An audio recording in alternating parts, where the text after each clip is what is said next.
Today we're going to be starting a new journey of ranking every NBA MVP from Bob Pettit to Joel Embiid based on how their careers played out. This is part 1 where we're going to be going over numbers 36 through 28. But before we get started ranking these players, don't forget to like and subscribe for part 2. Now let's get started. At number 36, we have Derrick Rose. There are a couple of MVPs in NBA history who have asterisks by their name, and at the top of that list is Derrick Rose. Immediately when Rose was drafted by the Chicago Bulls in 2008, we saw that Rose had the potential to be an all-time great. And by his third season in the league, Rose was named the youngest MVP in NBA history. The season following his MVP, Rose was named an all-star starter while averaging 22 points and 8 assists a game. But in the first round of the 2012 NBA playoffs, Rose tore his ACL and was ruled out for the entire 2013 season. And just 10 games into the 2014 season, he tore his meniscus and was never the same player again. Rose is still in the league today, playing the 2023 season with the New York Knicks. But since his ACL tear in 2012, he's only played over 60 games in a season twice and has been diminished to a bench role the past 6 seasons. Rose showed so much potential in the first 4 years of his career that after his ACL tear, all we can wonder is what Rose would be now if he never sustained those injuries. At number 35, we have Wes Unseld. There are a couple of MVPs in NBA history where the player who won ultimately didn't deserve it, and unfortunately, Unseld's 1969 MVP was undeserved.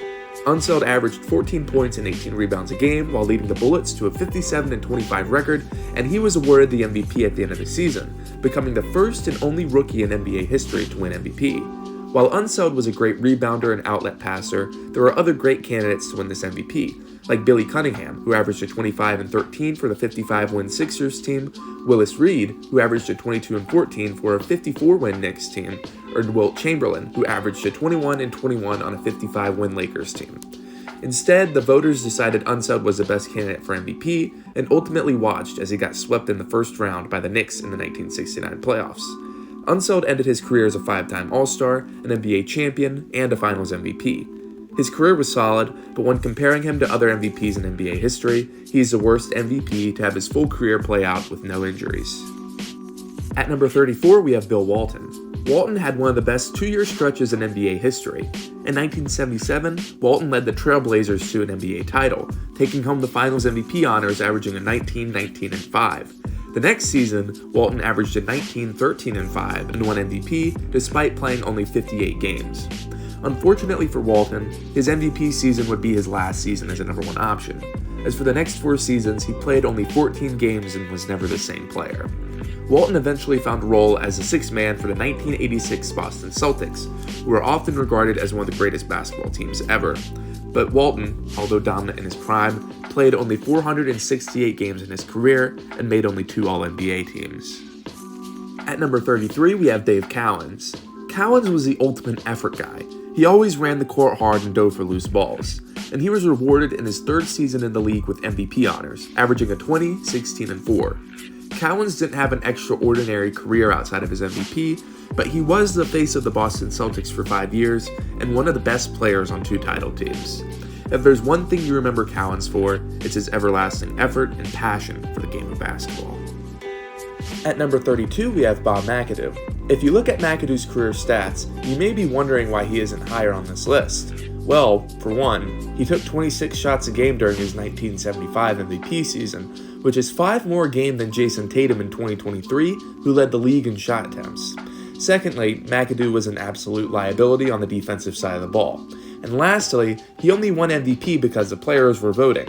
And while Rick Barry, who averaged a 31, 6, and 6 and led the Warriors to the 1st seed in the West, was clearly a better player, he was a jerk and nobody liked him. So the players voted for McAdoo, and that was that. Until McAdoo lost in the first round of the playoffs and Rick Barry won the finals. McAdoo ended up making a couple of All-NBA teams and led the league in scoring 3 times in his career, but ultimately he didn't make much of an impact besides scoring and rebounding, and that doesn't cut it when your competition is the greatest basketball players ever. And at number 31, I have Joel Embiid. Embiid was the toughest player to rank in this entire list because he's now just hitting the prime of his career. Embiid finally got over the hump in 2023, winning his first MVP after 2 top 3 finishes in consecutive seasons. And there's not many arguments against him being higher on this list, except the fact that he hasn't made it past the second round of the playoffs. But in all reality, that's all he's missing. He's led the league in scoring the past 2 seasons and maintained his elite level defense. And his level of dominance in the 2023 regular season hasn't been seen since Shaq. If Embiid can win an NBA title as the number 1 option and continue his dominance over the next 5 to 7 years, he could honestly be one of the top 15 players on this list. But for now, Embiid stays at 31 and likely will stay in this range as long as he's titleless. And at number 30, I have Willis Reed. Reed was the anchor of the New York Knicks for over 10 seasons and led them to their only 2 titles in franchise history. His leadership abilities were unmatched, and he delivered one of the greatest playoff moments in NBA history. In the 1970 playoffs, the same year Reed won his MVP, the Knicks made the finals and took on Jerry West, Wilt Chamberlain, and Elgin Baylor.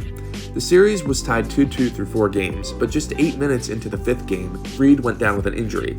The Knicks ended up winning this game, and Reed's injury was later detailed by the press as a bruised hip, but Reed actually tore his thigh muscle and could barely walk.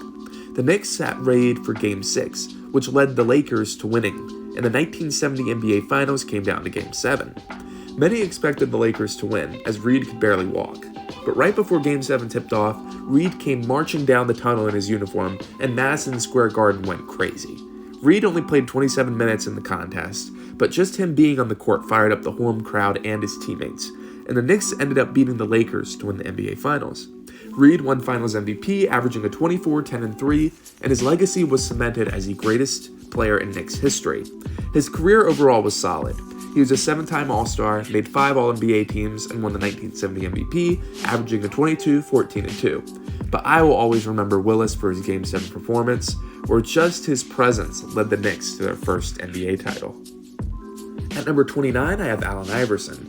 Iverson is one of the greatest scorers of this century, averaging over 26 points a game for 10 seasons in a row, while leading the league in scoring 4 times. His career peaked in 2001 when he won MVP, averaging 31, 5, and 4 with 2.5 steals a game as the best player on the 76ers, who famously beat the Lakers in Game 1 of the 2001 NBA Finals. Iverson was one of the most exciting players of his era, but there are 3 reasons why he's ranked this low. Number 1, his nearly 1-to-1 assist-to-turnover ratio as a main ball handler. Number 2, his below-average defense. And number 3, his shot attempts per game averages, which were in the low to mid-20s during the prime years of his career. At number 28, I have James Harden. While I'm not the biggest James Harden fan, he's honestly becoming a little underrated in NBA all-time ranking discussions. Sure, you could say that Harden was never a great playoff player, but you also have to consider that he ran into one of the greatest teams ever in the 2017 and 2018 Golden State Warriors and pushed those teams to their limit.